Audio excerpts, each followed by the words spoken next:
All right, wonderful. Let's say hello to everybody. You see everybody? Okay. Welcome, folks. All right, a good tavach, Shavua Tov, a good week to one and all. We begin a new week with some new life. New life from the Parsha, double Parsha. Last week was double. Last week's double, ooh, a lot of afflictions, a lot of lesions and afflictions. And for those who we had in shul yesterday, some people came for the first time, and since they're bar mitzvah, some of them, and I was thinking to myself, oh, they're reading this Torah portion. It must be a thrill. If you come to the class and then you read the Torah portion, so then such a Torah portion, right? But this week's Torah portion, well, it's quite something with all that it has to offer. It's a double portion, Achrei, speaking about Yom Kippur and the service on Yom Kippur by the Kohen Gadol, the high priest, speaking about relations, illicit relations, which actually interesting. On Yom Kippur Mincha time, we read this particular portion of those things that are illicit in relations. Speak about the very opening verse about the two sons of Aaron that died a couple of weeks ago in Parsha Shmini, if you recall, because they came close to God in the Holy of Holies on the day of inauguration. So if you were to sum up the Parsha Achrei in one word, what would you say? Well, let me give you a hint. Yom Kippur. Well, no, that's two words. But what does that? The atonement, good. Another word? Holy. Holy. Right? The holiest day, right? Illicit relations is really about the holiness of relationships, ultimately, right? So it's about holiness. Second parsha is called Kedoshim. Do you know what that means? Holy. Yeah. Look at that. Double holiness, right? It's called holiness, Kadosh, right? Like Kiddush, sanctification, holiness. So it's holiness, and it is full of different mitzvahs, a lot of mitzvahs, and many, as we will see shortly, interpersonal relationships between us. And that's what makes it very holy. So,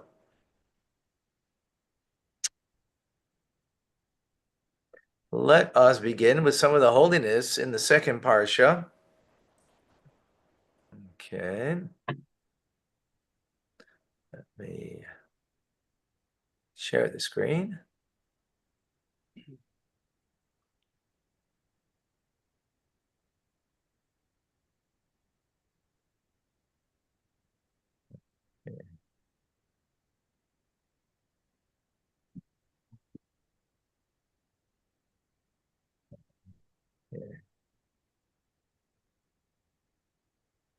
So, there we go. So the Torah calls us holy people, refers to our relationships with both God and fellow humans. So perhaps the first parsha you could say is more the holiness between us and God, right? Yom Kippur. And the second portion, Kedoshim, is between fellow Jews, ultimately. So based on that, let us go to a very famous verse in Parshas Kedoshim. You might be familiar with it. I'm going to read in the Hebrew and translate it, which you have the translation. Leisikaim. Sikaim means from the word nekama, don't take revenge, but leisitar, and don't bear a grudge. In other words, going from a,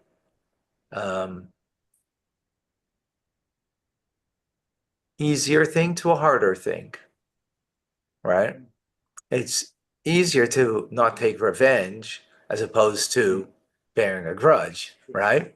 So begin, don't take revenge, but come to the point where you don't even bear a grudge, right? Against who? As B'nai Amecha, members of your people. And I was against Hamas, you could. Okay. And they can take that personal. Okay. V'ahavta, and this is a phrase that I think many are familiar with. V'ahavta, and you shall love, le'reyacha, literally translated as our neighbor. Reyacha means your friend. And the Talmud says that refers to a fellow Jew who's your friend. As we will get, and we'll have it under Kamecha, as yourself. Ani Hashem, I am God. Okay. So these words, V'ahavta le'reyacha kamecha, to love your fellow as yourself. We'll use the word fellow probably better than even friend. But your fellow is yourself, right?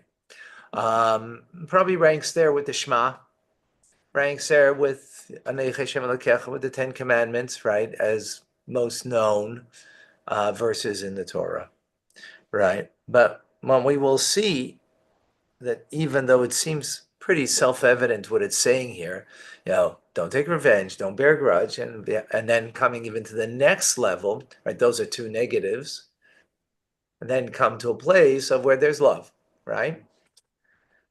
We will see that it's not as simple as it seems to be, right? That it really, when we unpack it, there's a lot here. There's a lot here. But recall what we are engaged in over here. This year, we are trying to understand not just the verse in Torah in the Parsha, but Rashi, right? Rashi's commentary on the Torah. And if you recall, Rashi comes to explain the simple meaning of the text, right? Not the esoteric, not the hinted meaning, but what is the simple understanding of this text, right? That ultimately a 5-year-old should be able to appreciate. So let's get to Rashi. Rashi says, he brings down those words, those famous words. You should love your fellows yourself. Amar Rabbi Akiva. Rabbi Akiva said, this is a great principle of the Torah. That's what he says, right? So what does he mean over here? What is he saying? What is he adding over here? That he needs to, that he's compelled to quote Rabbi Akiva. So we have the Siftei Chachamim. Siftei Chachamim is one of the commentators on Rashi. There are many commentators on Rashi. He's one of the famous ones, and he explains as follows. He says, as if to say that all of the Torah is included in this mitzvah. This is similar to Hillel's statement, don't do to others what you wouldn't want done to yourself, right?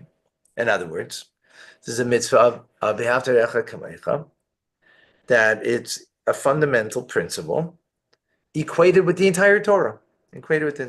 Fulfill this one mitzvah, and you've got the whole Torah. And the Siftei Chachamim, he is making a reference to the famous story in the Talmud. I'm sure we've heard the story before, but those who haven't, there was an incident involving one Gentile who came before Shammai. Shammai was a leading authority together with Hillel in the day. They lived right around the beginning of the Common Era. Hillel actually passed away in the year 8. He passed away in the year 8, right? Shammai, I don't recall now. But this is probably before that, before the Common Era began, right? So it's over 2,000 years ago. So he came before Shammai and said, convert me on condition that you teach me the entire Torah while standing on one foot. Anybody want to try that? Don't. Because look what Shammai did. He pushed him away with a builder's cubit in his hand with a measuring stick. Get out of here. You're trying to make fun. right? Standing on one foot, you want to hear the whole Torah. The same Gentile came before Hillel. Hillel converted him and taught, that which is hateful to you, do not do to another. This is the entire Torah. The rest is commentary. Go study. So this is a principle, is a cornerstone of ethics and morality. And according to Hillel, this encapsulates literally the entire Torah. Now, we're not going to go off on what Hillel said over here and why he said it in this form and not in the form the way it's in the Torah.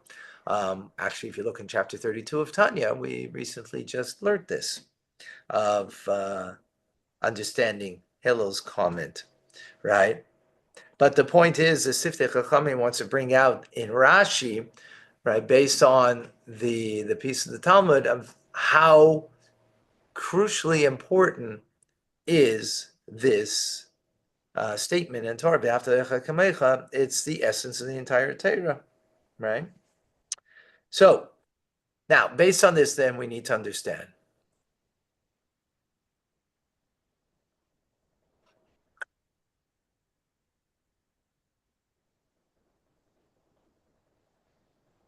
Okay. We have a rule in Rashi,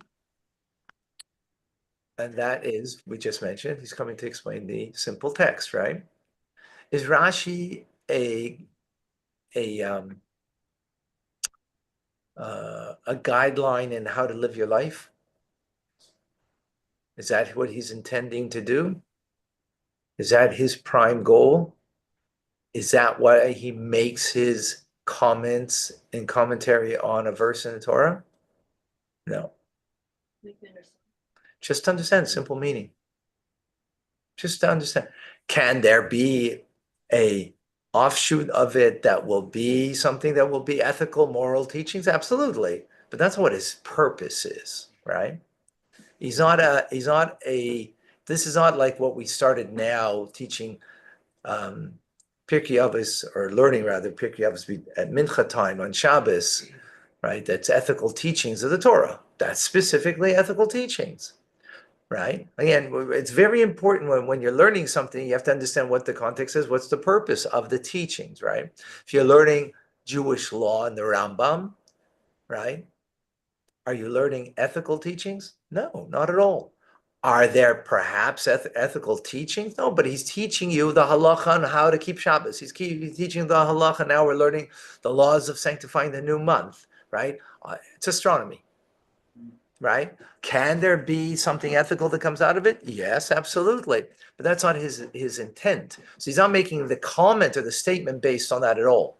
Okay, that's very important.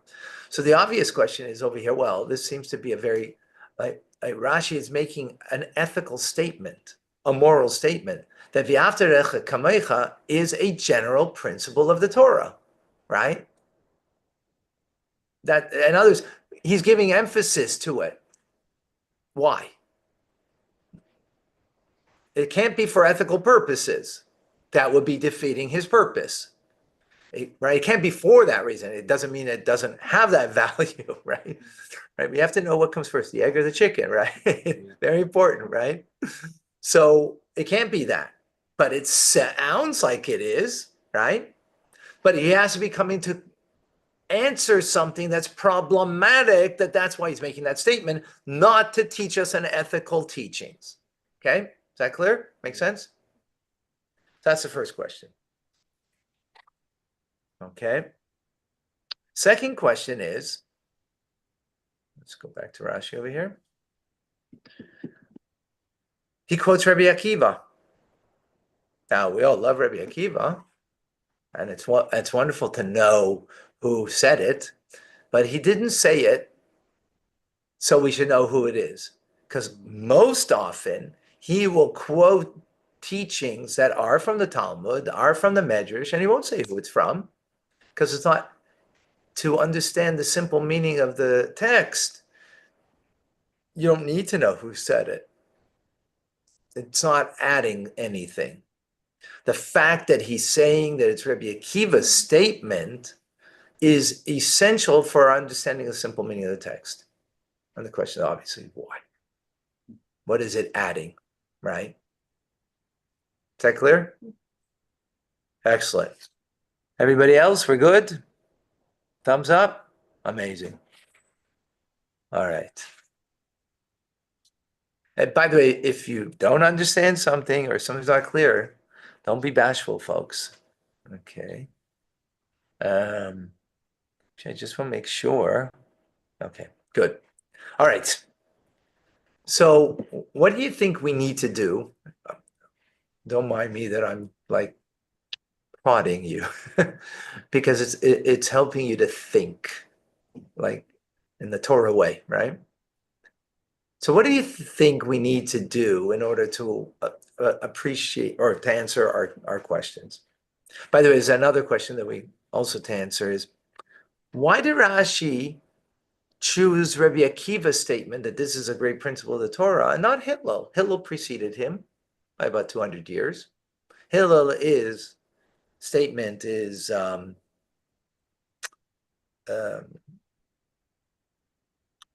way more powerful because he says it's the whole Torah. He says it's a great principle, right? So why doesn't he quote, if you want to, if you're bringing the emphasis, right? So that's a question also that we need to understand. Okay, so to appreciate, when sometimes when you're looking at a leaf, and that's what we're doing now. We're looking at a leaf, and then we see in the leaf there's something that doesn't add up over here in the botany of the leaf, right? So what you have to do? Sometimes you have to zoom out and don't look at the leaf, right? The leaf is wiltering. You know why? Because it was cut off the tree. And you didn't notice that because all you saw was the leaf and you thought maybe it was connected to the tree. But when you zoom out and you see the context, oh, it's a dead leaf. Okay, not connected to the tree. So it's a dead leaf, right? Looking at the big picture. You need to look at the big picture, exactly. In other words, we're looking at one verse. We're looking at a few words in that verse, right? And therefore, we are assuming that Rashi is only based on that. But when we zoom out and we see the context and what happened, before this statement, right? Then we may, with that context, then we may have more clarity of what's bothering Rashi and therefore why he makes his statement, his comment. Okay? So, and with that in mind, let us go to this week's Torah portion. Here we are. It's large enough? Yeah? You read it? Okay. Okay. When you reap and harvest of your land, you shall not fully reap the corner of your field, nor shall you gather the gleanings of your harvest. You shall not glean your vineyard and the fallen grapes of your vineyard, and you shall not gather. For the poor and the proselyte, you shall leave them. I am God. You shall not steal. You shall not deny any rightful claim, and each one of you shall not lie to each other. You shall not swear falsely by name, profaning the name of God. I am God. You shall not withhold wages of your fellow, and you shall not rob. It shall not remain overnight the wage of a day laborer, keeping it in your possession until morning. Continuing, verse 14, you shall not curse a deaf person, and before the blind you shall not place a stumbling block. You shall fear your God. I am God. You shall not commit injustice in judgment, you shall not favor a poor person, and you shall not show honor to a powerful person. With righteousness shall you judge your fellow. And then finally, oh, no, not finally, sorry, almost. You should do not be a talebearer among your people. You shall not stand idly by when the blood life of your fellow is in danger. I am God. And then finally, verse 17, you shall not hate your brother in your heart. You shall certainly rebuke your friend, and you shall not bear the sin on his account. Okay.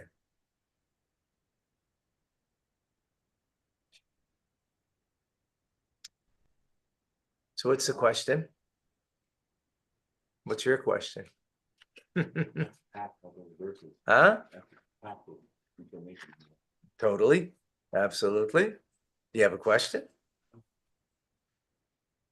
Hmm? Why does on some verses it mentions I am God, and in others it doesn't mention I am God. Excellent. By the way, the next verse is our verse, verse number 18. Yeah, yeah. That's a good question. But first of all, I'd have to look that up because I don't recall precisely. And even if I did know, I think it will take us off on a different tangent. I want to do this in context with what we're talking about, our verse, right? So what do we have over here? Interpersonal Right. interaction. And what are they? Various details on how you should interact with people. Don't steal, don't withhold wages, be honest, and so on and so forth, right? So the question is, why are so many mitzvahs like this necessary when we're commanded? That's a general principle. If I love someone, my fellow, as myself, I won't steal from them. I won't withhold wages from them, right? I won't deceive them.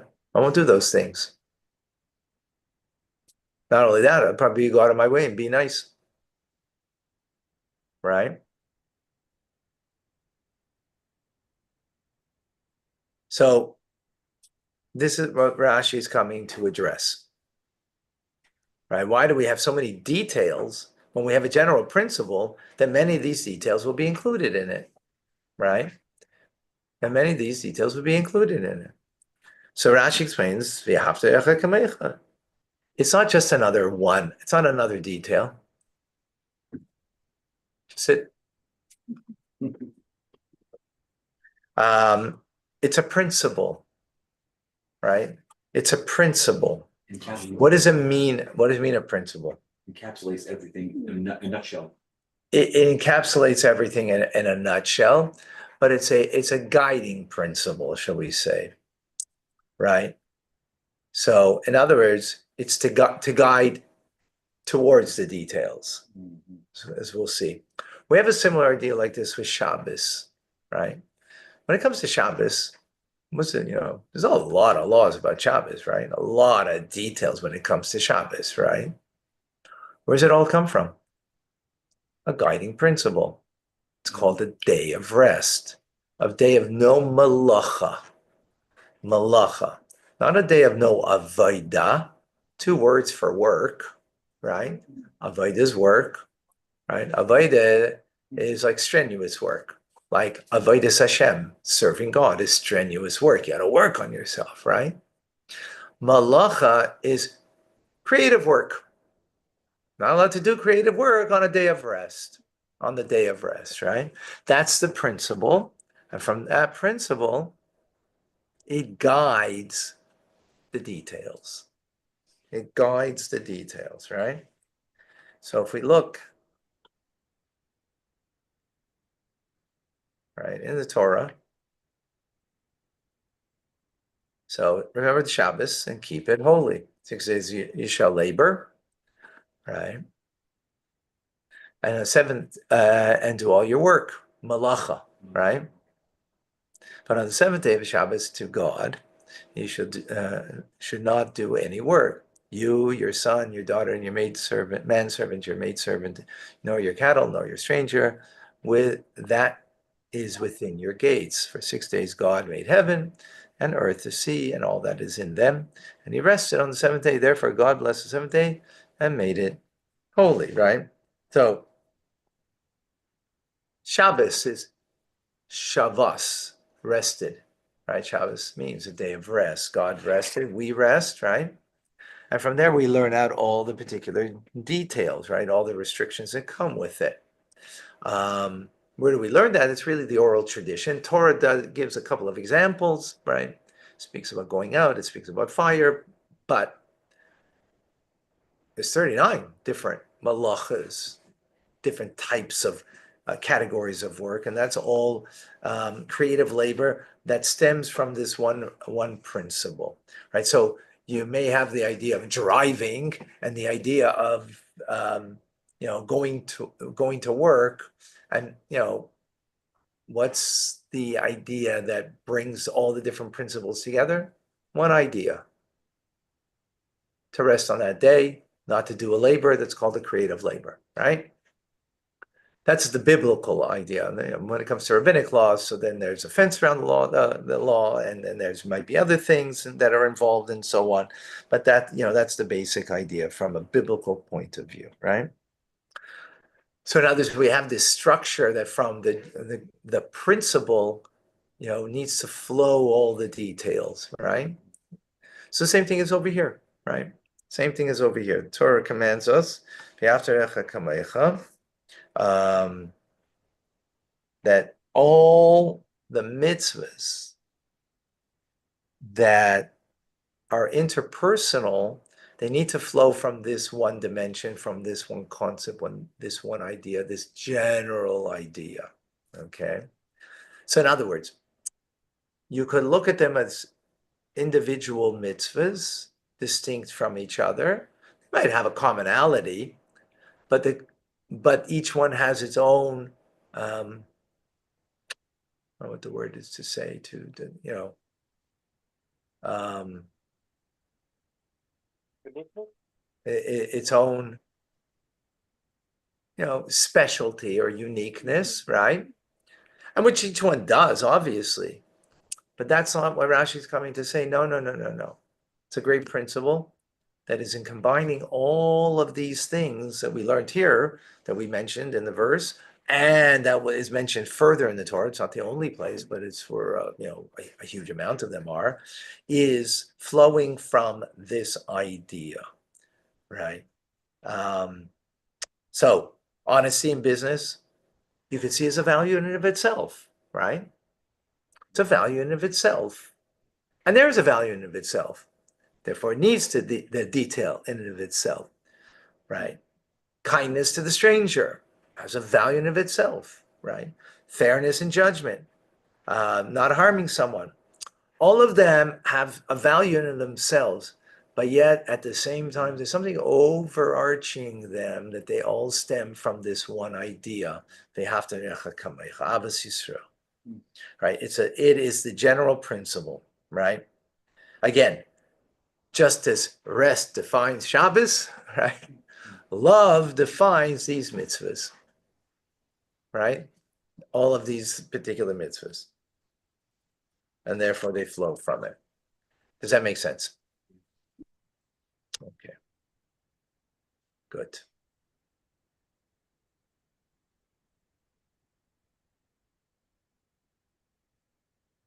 Okay.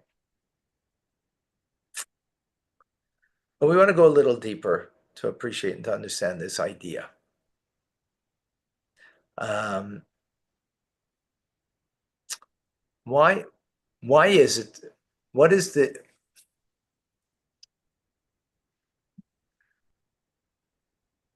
when we speak about love, there's different qualities of love. Actually, today's Tanya, for those who learned today's Tanya, we spoke about um,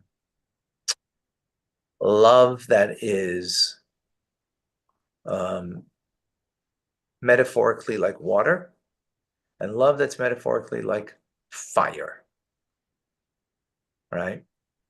Not fire to destroy,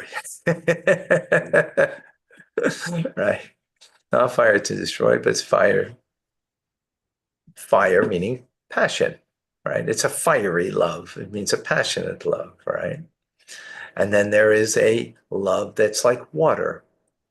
What is unique about water when you think about love? Hmm? Clear. Clear. It's calming. Calm. Water has a calming effect, right? Right. You can get a nap and you want to go to sleep at night. What will you hear? Water, the flow of water. It's calming. It's a calm, meaning it touches something that's intuitively inside of us that calms us. What is a love that's calming love? That of a mother, right? Why? Why? Because it's an inherent love, right? It's there. It's inherent, right? It's an inherent love. It's there. And that's why it's, very calming, right? All siblings is also an inherent love. It's just there, right? It's part of your makeup, and they're very soothing and calming, like water. Then you have a love that's like fire. What kind of love is that? Teacher, Teacher? teacher, Hmm? teacher, love of teacher, but it's yeah. Okay, how so? How's it like fire? Yeah. Oh, you're saying, how's it like fire? You know, you get straightforward answers, but just they do it because they love you. They want you Yeah, to but that we're looking at the metaphor. Fire is a metaphor for passion. Water is a metaphor for inherent love that's calming, soothing, that's natural, right?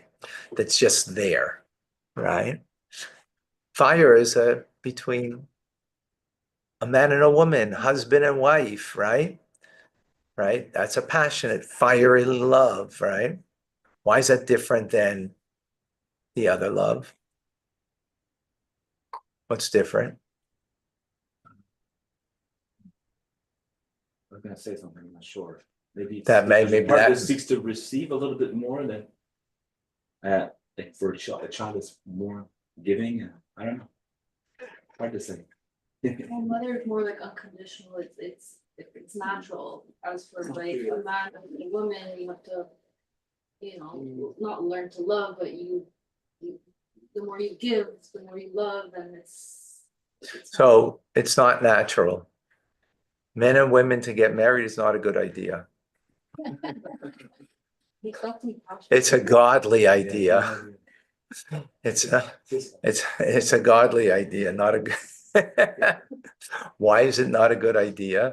Only God can come up with it. Only God can come up with it, right? Why is it not a good idea? How come? Because you're not inherently connected.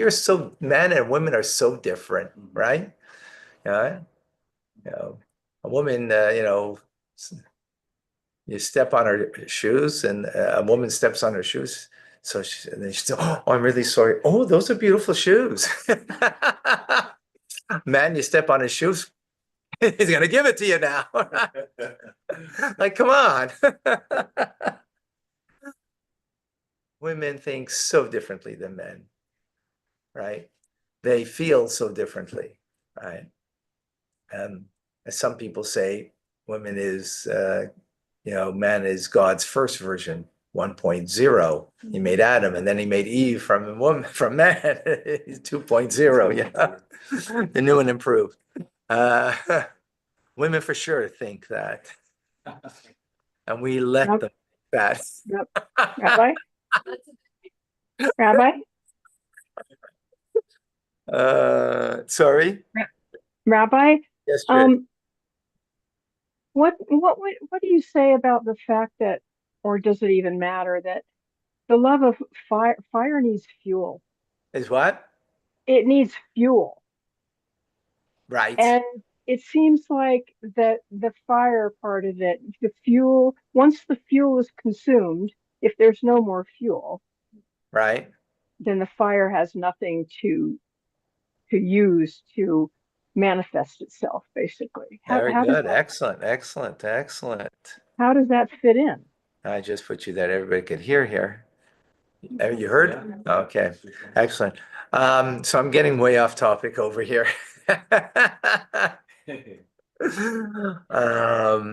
Yeah, so you need things to fuel it. And you know what the fuel is? To create the passion is to understand and know.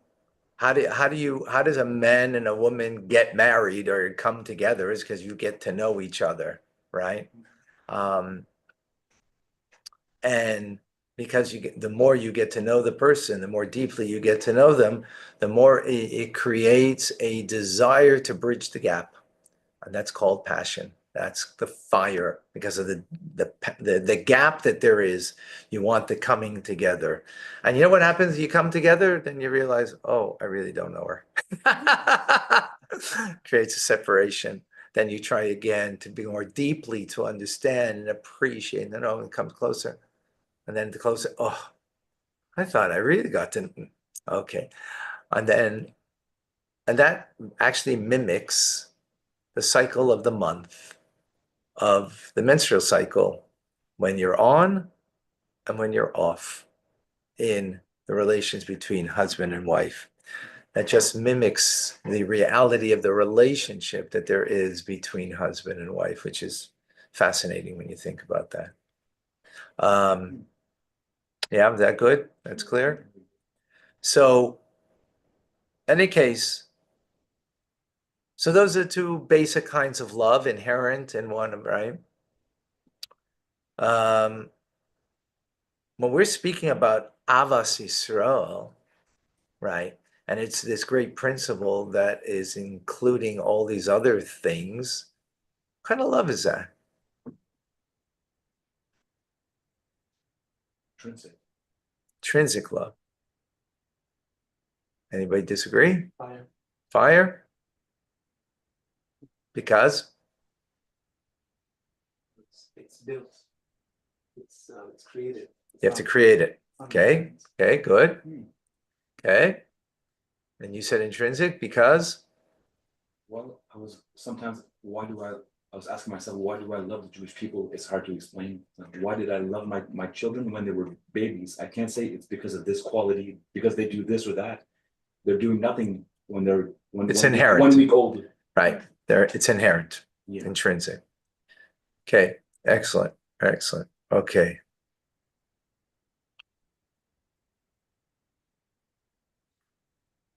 Oops, I think I got the wrong one there.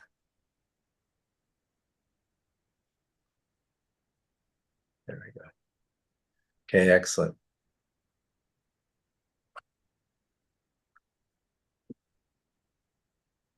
Okay. Now, before we go further into this to this question,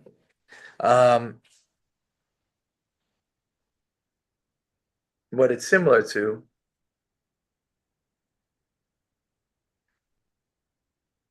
actually in the very words you're going to get the answer when you think about it.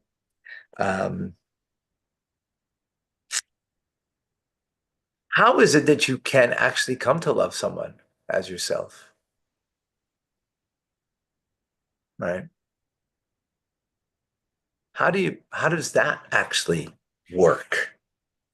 Right? How do we appreciate that? So the Nachmanides, not to be mistaken with Maimonides, he says an expression of an way of overstatement, for the human heart is not able to accept the command to love one's neighbor, or again, it's not neighbor, no way it translates over here, as oneself. How do you love someone as yourself? What does that mean? How do you do that? So that Nachman isn't saying, it's just giving an overstatement, meaning an emphasis, right? It's an emphasis over here that you're not gonna have that feeling as you're gonna love yourself, right? Because that's beyond something that you can be commanded. You can't be commanded to, I can command you to, do an action. Please put down your phone, right? That you can command. I can't command you. Please love that guy. He's really, can't do that. But God is commanding us over here that we should love, right? So how do we understand that? That this overstated expression that the heart can't really come to. So there's different ways. We're going to look at two to start with. And how can the Torah command feel a love for every Jew? Oops. So what this verse means is this: whatever goodness and kindness you think you deserve for those who you love, do that to others. Right? Remember Fiddler on the Roof? Right? Tevye says to Golda, or he sings to Golda, excuse me, I didn't get the part. I tried for it, but I didn't get it. Maybe because of my voice, I don't know. He says, do you love me? Right? What does she respond? same way, do I love you, like if she did all of these things. What do you mean? For 25 years, I washed your clothes, I've cooked for you, I did for you, right? In other words, she's saying love is something that is expressed in action. Well, this is what the commentary is saying over here, right? Rabbi Yaakov Tzvi Mecklenburg, he's saying that love doesn't mean that it's about a feeling, it's about the act of loving kindness you do to the individual. Just like for yourself, kamoicha, for me, right? What do I want from me? Acts of loving kindness. Well, you know what? Do it for you. Do it for you. That's what it means. Right?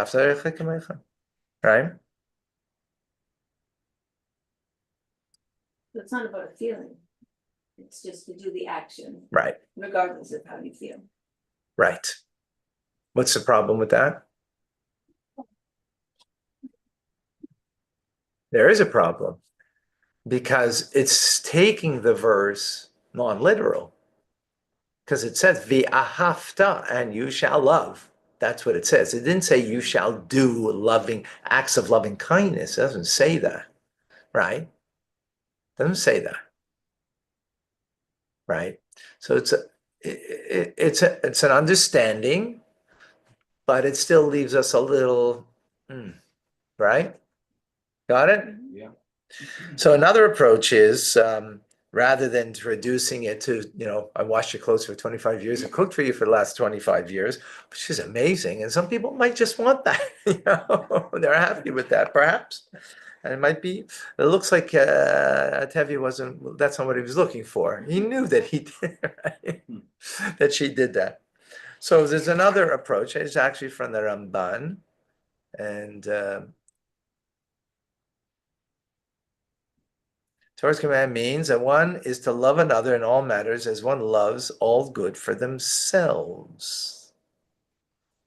In other words, that you should have a genuine desire for the well-being of your fellow Jew, right?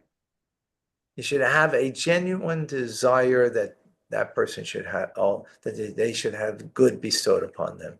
Even someone who last week hurt your feelings because they did something. So what do we say? Don't take revenge. Don't even hold a grudge. Not only that, right? Yeah. That this is a general principle that you should have a feeling of wanting good to be bestowed upon others, right? So it's not just action oriented. It's what? What is that? What would you call that? Intention oriented. Intention, yes. Well, the heart and your action should be oriented with the same Yes, direction. good. Good. A little more precise, I would call it an attitude. So it's like finding the good. It's fun.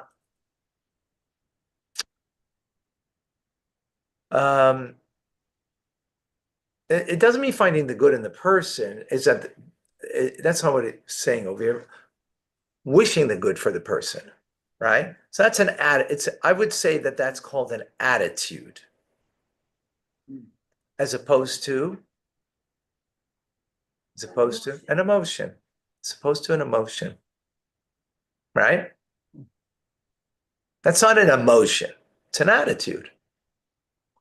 An amazing attitude, very healthy attitude, right? Wonderful.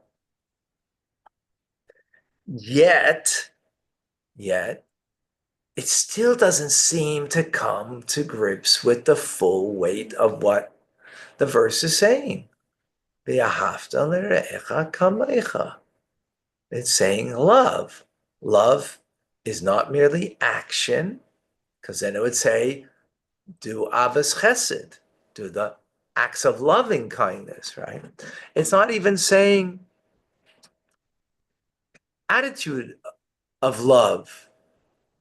It's saying love, which means a feeling, right? A feeling. So we're not completely having a full grip on what's going on over here, right? Because yet, even this idea of attitude is non-literal to the word. right? Which, by the way, is okay, right? But for who is it not okay? Rashi. Someone's on the page. For Rashi. We're learning Rashi, don't forget. We flip pages, don't forget the page we're on, right? For Rashi, it's not okay. So the Ramban can say that because he doesn't have to explain the verse literally. Because that's not what he's positioning himself to do. So he doesn't have to do that. So he can explain it differently. Is he right? Absolutely, he's right. Right? But he's not right for Rashi. Different perspectives. It's a different perspective, but he's not right for Rashi. Right? He's right from his perspective, right? We're good? Yeah? All right.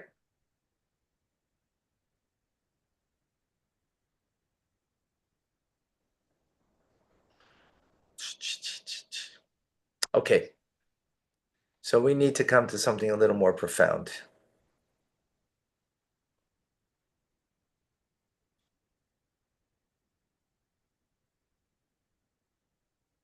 Um,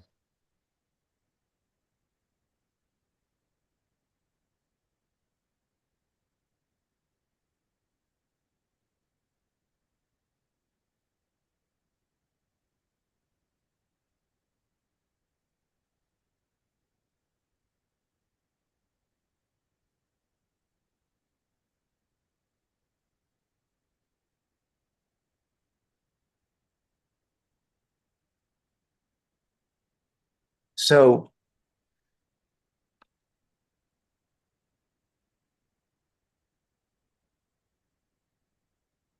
remember we had a question about, and actually maybe I want to reiterate. Perhaps wasn't brought out clearly before. Torah is giving us a structure, general principle, and from that general principle we have details. It's interesting. The details came before the principle, right? Right. So you might say, well, maybe it's a summation at the end. Well, maybe it's also telling us something, the order. In other words, how do you come to love another as yourself? If you won't gossip, if you will be honest, you won't take advantage, you won't steal, you will, all of the details that we mentioned, right? That everything beforehand, that will all feed you and bring you to an actual feeling ultimately of love of another Jew as yourself. Furthermore, it works the other way around too. That when you have this guiding principle, then when you come to the detail, it will feed it based on the guiding principle, this general principle of love another as yourself. Right? And that you will actually be able to come to this, to actually love as yourself. In other words, what Torah is doing is giving the mechanism on how you can come to not just act lovingly and not to just have an attitude of love, but to actually have a feeling of love. Do the actions that the Torah says, and then the summation will come to be the general principle you'll come to as to love another as yourself, right?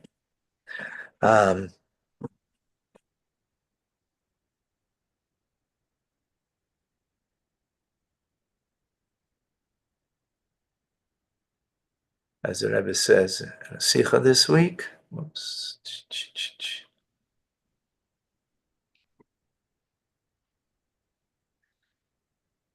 Rashi's answers these questions with his explanation, love another as yourself is a great principle that encompasses many details. Since it is a great principle, it's understood that its practical fulfillment happens through the observing of the individual details. And that starts with the commandments listed immediately before it. Don't be a gossip monger, don't hate your fellow, don't take revenge. And even before that, It commands don't steal. In other words, all of these things will be the pathway to leading to the Avos Yisrael, the guiding principle. And of course, and it works the other way around too, right? From the guiding principle that it should guide for all the details. In other words, both when we see them, that they're interconnected and interlocked together as one, right?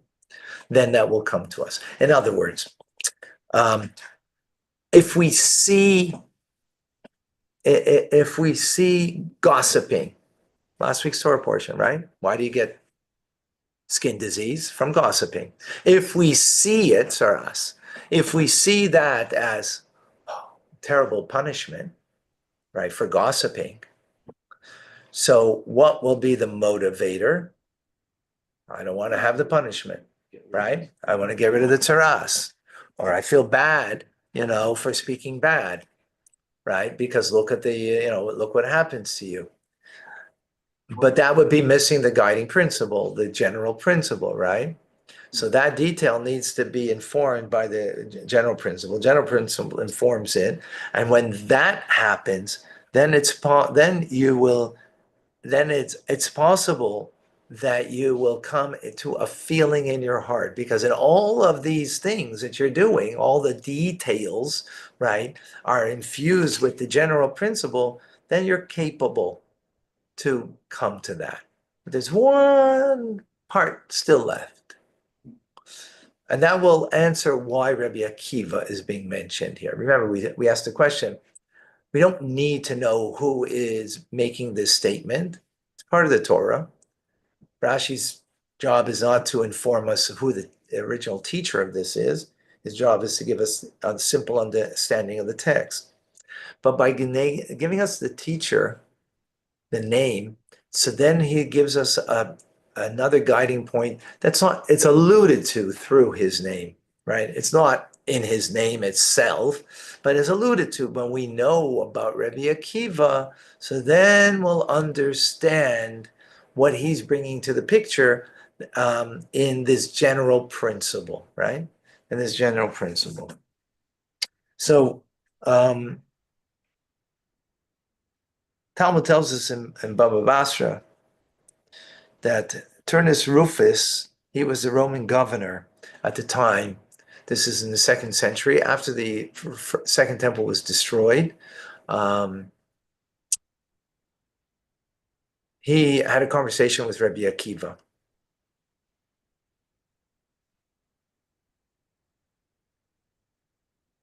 And he said, Rabbi Akiva's, let's get the first one. Turnus Rufus said to Rabbi Akiva, I will illustrate this to you with a parable. Sorry, just the background over here.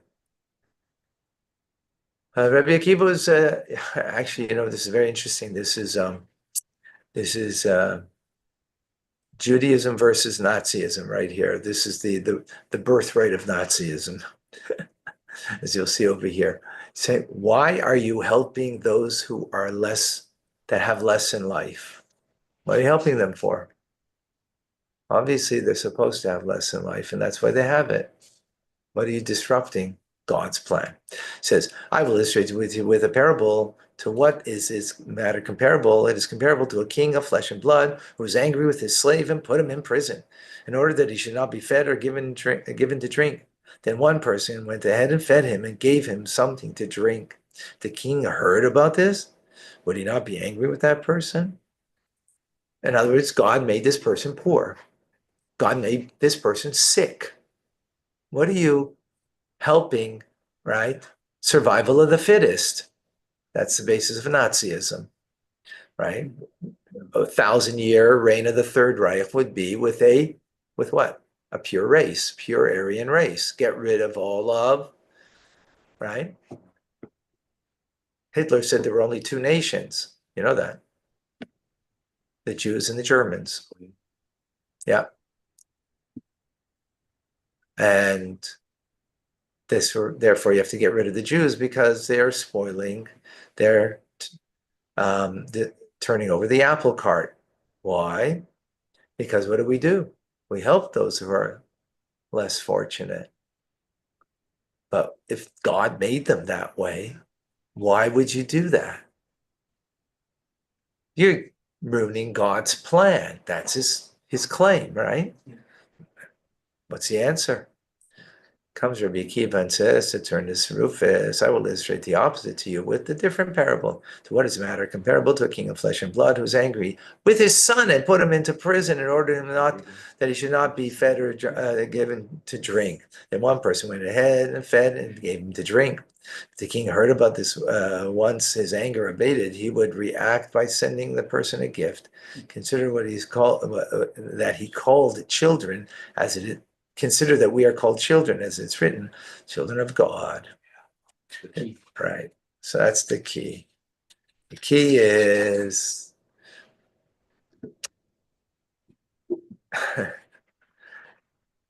if it's a love that's fiery passion, so fire can cook wonderful things, but it can also destroy things. Right. And if you did something destructive to the king, so the king, that's it, puts into prison, and that's it. Nothing you could do. Nothing you should do. But that's the mistake. The love is not the fiery passion type that, it comes and goes. By the way, husband and wife, ultimately, from Jewish point of view, is the two halves of one soul that are reunited under the chuppah. So they become one entity, right? But that's from a Jewish point of view. But here, what is he saying? We're God's children. There's an inherent love over here, right? And that inherent love, therefore, yeah, maybe in the moment you're angry at your kid. But once you get over it, you're happy that he was taken care of. Thank you for feeding my kid, taking care, right?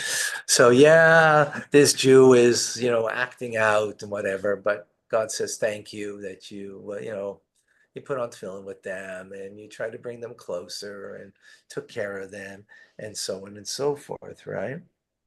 That's what this is what Rabbi Akiva is saying.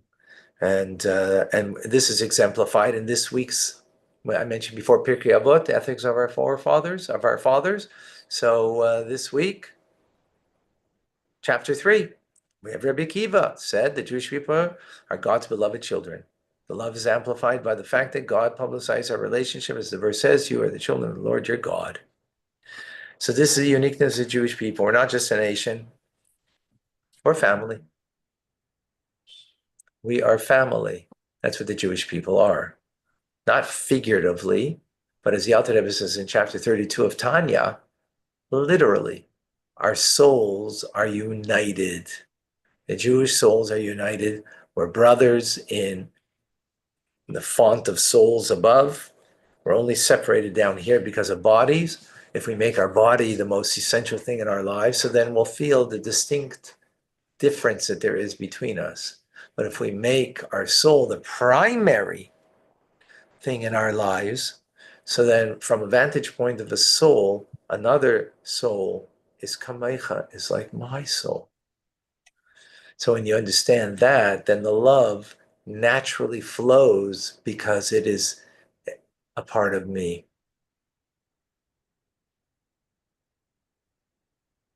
If I am me and you are you, then I'm not me and you're not you.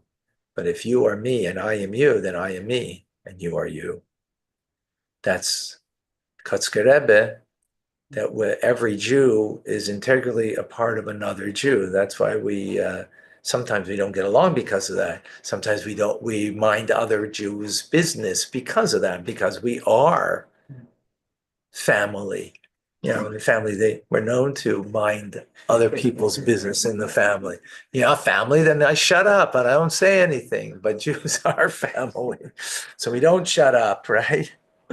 And that's why Rabbi Akiva is mentioned over here in order to appreciate the inherent love that there is between fellow Jews. And now with that, we can understand, why do I love myself? If I love myself because of my great achievements. So that separates me from you. But that's not me. That's my achievements. That's not who I am, right? So as yourself, what's yourself? So you're a Jew. So as yourself is another Jew is just the same. And therefore, literally, not figuratively, family. And with that awareness, that's therefore is the general principle that guides all of the details, and becomes the general principle of the Torah, and transforms not just in our, of course, so what's interesting, it's coming from both directions, coming from the behavior, right? And that's why all the details come first, from the behave that way, right? And then it comes from, from the other end, from the general principle that's all encompassing, that we have not just the behavior, that was the first point, right? Tev, Golda. And then we have the attitude that will come together with that, an attitude of love. But then it'll eventually, when we come to recognize that who I'm talking to is someone that is a part of me, kamoicha, as you love yourself as you are as a Jew. So you love the other because they are family, they are a part of you, and you're a part of them. And with that general principle, then that will infuse in all of the details in your connection with a fellow Jew. Amazing and powerful. So a beautiful story. Beautiful story of a famous chassid, Chaim Brook,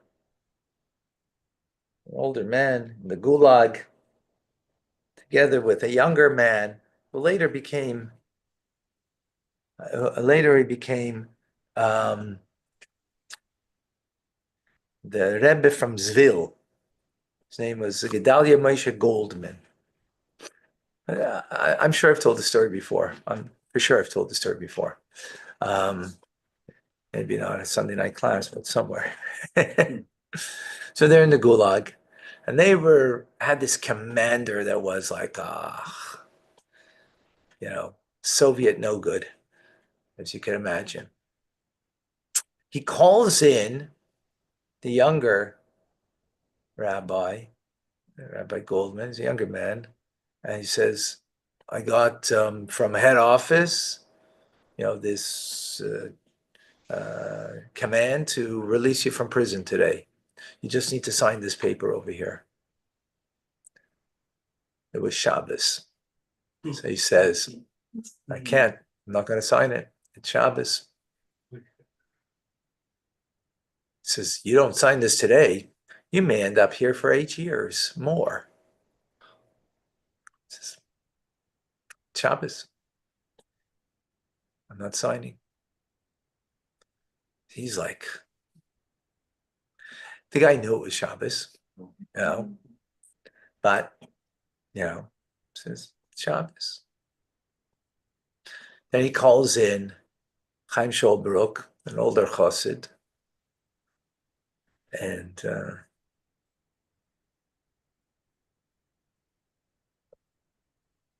I gives him the same thing, same paper. Says, Shabbos, I'm not going to sign today. So you're going to end up being here for 8 years. So the younger Rabbi Goldman says, I'll sign for him. I'll sign for him. I'll sign for him.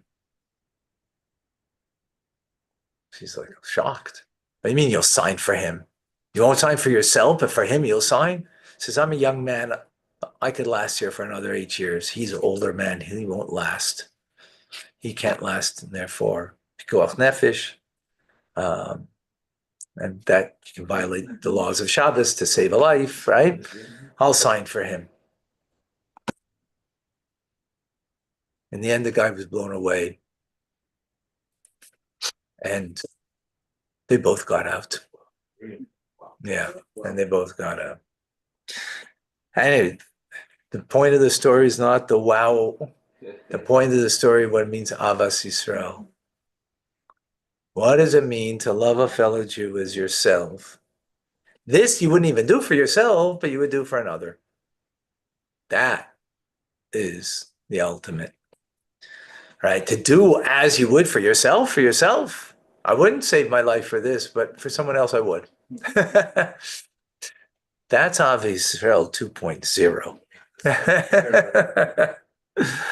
That is a true devotion of an individual. But this is the guiding principle that expresses itself ultimately it needs to express itself in action, right? Gold is right. It needs to be the attitude of it.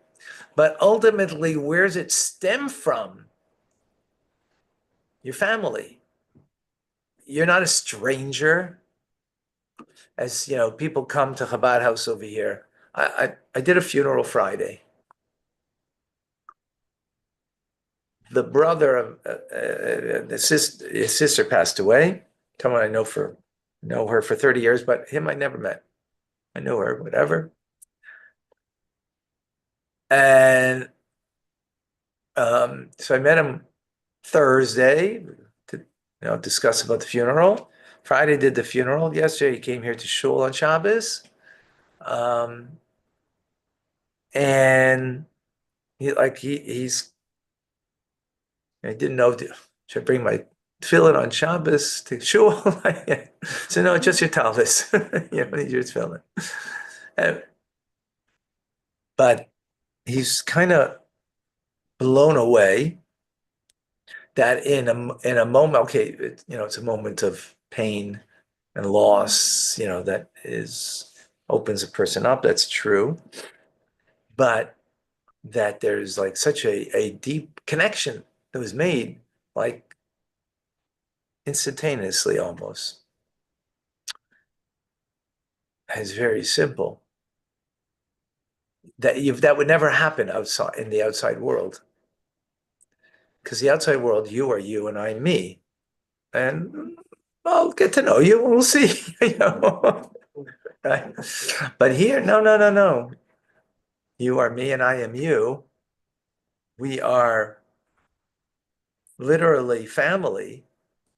So the barriers are down. And when the person senses that and feels it from the neshama, a very deep and profound connection is made instantaneously. There's like literally just now,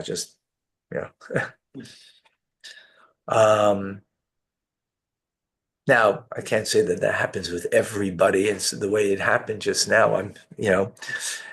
On some level it does. Some people are just more attuned to it, and some people less attuned to it. Right? That's true. It does. It is weather depending, right? Whether you're in tune with neshama, with soul or not. But that's the truth of the soul. And someone's in tune with it, it happens in such a beautiful, wonderful way. That's Avos Yisrael. All right, folks, any questions, any comments, any thoughts?